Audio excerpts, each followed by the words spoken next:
Gospel, we have our Lord calling out the Pharisees, and one of the lawyers, one of the experts of the law, speaks up and gets it as well. How does this connect to our feast day today of Saint Teresa? I am drawn, dear friends, to that very last line. Our Lord calling out those lawyers that they have put burdens on other people and then do nothing to help them carry that burden.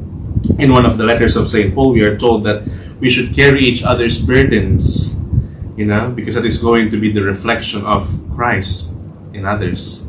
Saint Teresa of Avila, in her writings, in her system, in her teachings, always taught, like every other proper mystic of the Church, about the important place of charity in our life as Christians.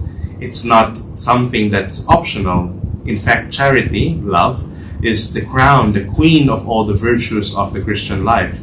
Everything leads to it and everything flows from it. Because it's going to be, dear friends, if we live out charity, it's going to be a bit of a reflection of how God has come to us. God Himself is love, and that love was not satisfied with just being on His own for all eternity. No, that love of God was so pleased with pouring itself out to us that we were created, that the whole universe came to being, that you and I are here maintained by God's grace. And furthermore, that incomparable surge of love in the coming of our Lord Jesus Christ, true God and true man, to be with us. And He went about doing good, as the Acts of the Apostles says. In the communities that Saint Teresa of Avila formed, of nuns and also of friars, charity was going to be the most important virtue. That she would say to her sisters that their love for God should be made visible, should be practiced in the love of neighbor, in coming to the aid of others. It's very important, dear friends, because as the saints keep on telling us, and Saint John himself in his letters in the New Testament, that we are liars if we say that we love God, whom we cannot see with our human eyes, but we do not love our brothers and sisters whom we can see, whom we could feel, and give our embrace to, and give and assist, either spiritually, emotionally, or materially. So, dear friends, today, let's make the resolution to help others with their burdens, not because they're going to help us with our own. It's good if they do.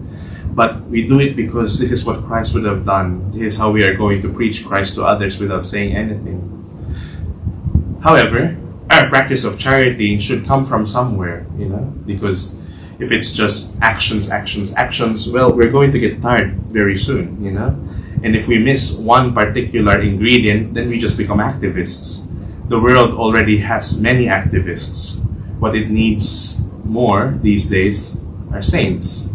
And saints are those who, yes, do the work, but also draw strength for the work from prayer.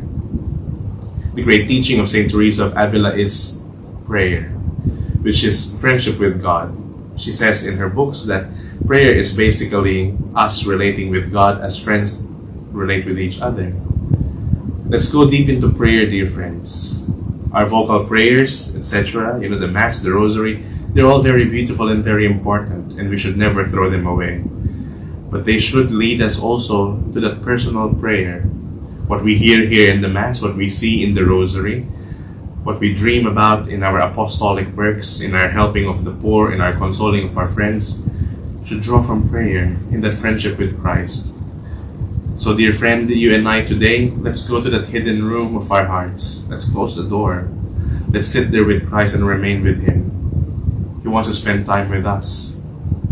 He doesn't just tolerate us, dear friends. He is madly in love with us. Let's receive that love in the silence of prayer.